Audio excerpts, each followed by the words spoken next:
Ciao a tutti e benvenuti o bentornati al mio canale, mi chiamo Alessia e si aggiorna e oggi progetteremo il tema di settembre che sarà ispirato alla settimana enigmistica perché durante agosto ho avuto modo di utilizzarla parecchio durante le mie vacanze per rilassarmi eccetera, quindi ho detto perché no, potrebbe ispirarmi a un tema bullet journal e in realtà vi dirò, secondo me potrebbe essere la chicca perfetta perché secondo me si presta bene come tipologia di griglie, colori eccetera, però vedrete successivamente. Anzi, prima di iniziare a vedere il video vi ricordo di iscrivervi al canale e lasciare un like di supporto se volete vedere altri contenuti simili. Sapete che mi fate tantissimo piacere se vi iscrivete al canale perché mi fate capire che appunto i miei contenuti sono apprezzati, quindi vi ringrazio tantissimo e ringrazio anche tutti quelli che fino ad adesso si sono decisi di unirsi a questa community, anche seppur piccola.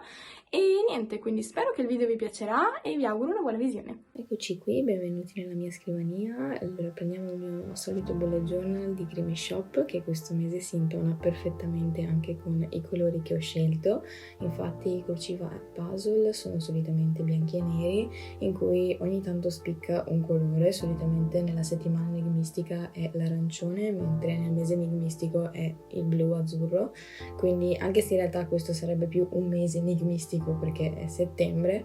ho voluto comunque utilizzare l'arancione della settimana enigmistica perché si sposava meglio anche con settembre, appunto un mese in cui inizia l'autunno, diciamo, ecco. Quindi ho iniziato creandomi le griglie in cui poi andrò a inserire una frase che ho scelto per questo mese, e le griglie appunto sono sempre ispirate al discorso cruci puzzle, quindi ci sono nero e bianco che si alternano in base a dove finisce la parola. In questo caso non mi sono voluta complicare troppo la vita, però diciamo ho voluto far sì che sembrasse un cruci puzzle anche se in realtà non lo era. Poi nel rettangolo di sinistra ho scritto il mese enigmistico, anche come vi ho detto se in realtà i colori sono quelli della settimana, ma vabbè,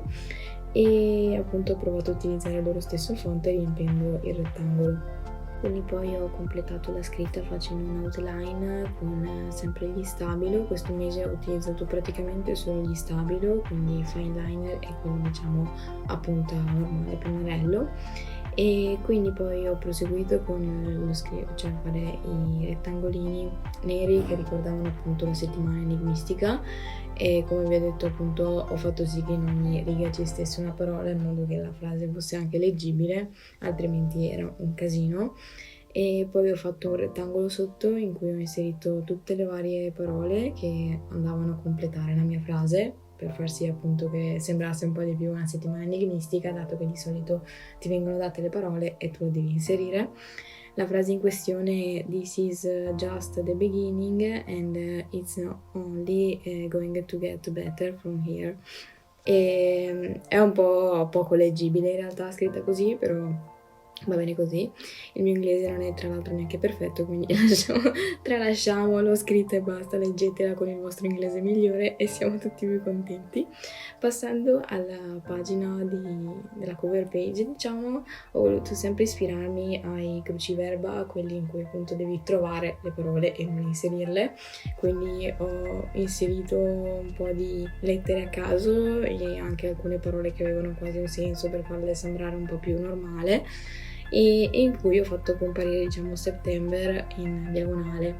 Qui questa pagina vedrete dopo non mi convinceva molto, appunto perché era diventata confusionaria, ma dopo vedrete. Comunque avevo provato a scrivere appunto le parole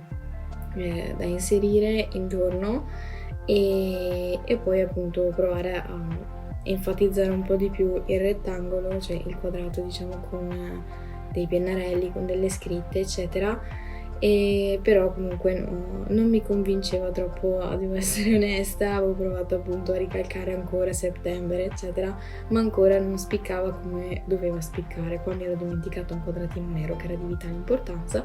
e ecco questo è come è diventato in realtà, appunto perché le varie parole erano confusionarie e mi davano fastidio, quindi le ho messe tutte in basso come nella pagina in sinistra e ho ripreso sempre lo stesso font per scrivere di nuovo September in cima, e secondo me è venuto molto più ordinato. Fatemi sapere anche voi cosa ne pensate del prima e del dopo cambiamento di mentalità, però io sono più contenta. Passando alle pagine successive ci sono gli habits e la solita pagina dei social. Anche qui ho utilizzato lo stesso font, quello diciamo della settimana enigmistica, e anche qui appunto ho utilizzato gli stessi colori e poi appunto sempre gli stabilo, poi con l'outline eccetera. Non mi piaceva tanto come è venuta la B, perché in realtà forse non siamo abituati a vederli, perché in settimana enigmistica e neanche in mese enigmistico non c'è una B, quindi non sapevo come farla. Diciamo che ho fatto un bold semplicissimo, ma non so se effettivamente poteva essere così quello di questo font. Comunque poi ho proseguito col creare i tracker. Ho 4 tracker al momento, che è workout, 2 litri di acqua al giorno, comunque bere, mangiare cibo sano e postare. In teoria, sì, postare. E appunto in questi 4 habits ho provato a ricreare sempre la stessa griglia dei cruci puzzle con appunto le caselle nere. Anche qui ho dedicato diciamo una casella a 2 giorni, perché se dedicavo una casella con quella dimensione che avevo tenuto fin dall'inizio, un habit mi veniva grande come mezza pagina, quindi ho deciso di farli venire diciamo un po' più piccolini e dedicare mezza casella a una giornata. Quindi 2 giornate sarebbero una casella in pratica, quindi avrei circa 15 caselle, di cui 12 libere per appunto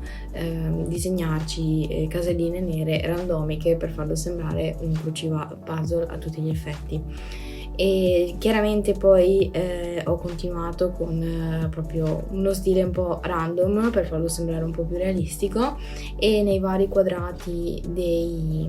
quelli un po' più grandicelli ho voluto rappresentare diciamo quel habits con la lettera iniziale diciamo di quell'habits, quindi workout, post, healthy food e l'ultimo che è drink 2 liters. E quindi così poi ho voluto dargli sempre lo stesso stile dei cruci puzzle, che hanno questa foto di solito in bianco e nero all'interno della cornice, quindi ho fatto effetto bianco e nero, quindi l'ho colorato di grigio con uno sfondo un po' grigio un po' più scuro, e per dargli sempre lo stesso effetto cruci puzzle, ecco. Sotto appunto ho scritto quello che dovrebbero essere, perché magari nella mia testa non me lo ricordo, e poi ho fatto l'outline dei vari titoli, così da riprendere sempre lo stesso stile.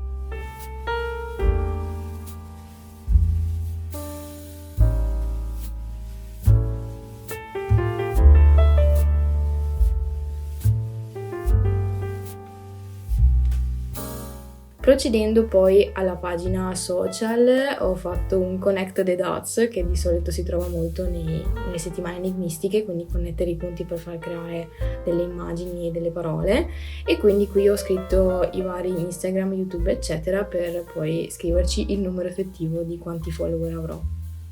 Fatemi sapere se vi piace, ma come idea mi piace tantissimo.